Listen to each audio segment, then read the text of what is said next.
Hello everyone! Hello kabagagwait! For today's video, magbuhat mi og tomato soup karong adlaw.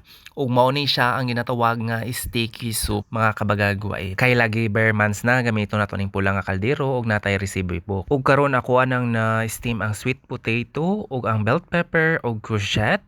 Wa na nako na videohan kay para wa nay daghang atik.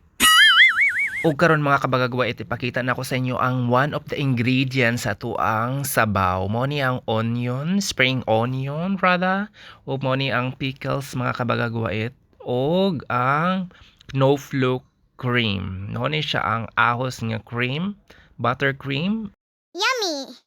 Hello everyone! Welcome to my cooking show. Mo ni ato ang pula nga kaldero kay hapit ng December ato ang gamiton. I'll show you mga kabagagwait na mi recipe book pero dili na mo siya gamiton kay wa na kay labot. So we're gonna start na sa pagluto mga kabagagwait. So mao ni ang naka-steam na courgette, bell pepper o zurt ardapple muna ang sweet potato.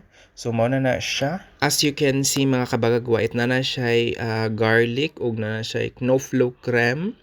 Mao na ang snowflake creme, mao na siya ang garlic nga creme ug natay spices. I don't know what's that. Ug natay balsamico, sundan na nato balsamico ug oli na snowflake, garlic oli, aglio olio ug tomato sauce. Ug that's it. Ugbot nga nato siya spring onion, mao na siya.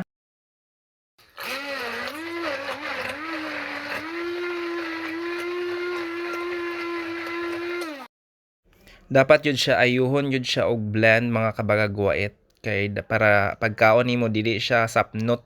So pag sigop nimo lami kaayo. So mao na siya. Very easy. Og this is it. Lami kaayo. Tomato soup with brown bread.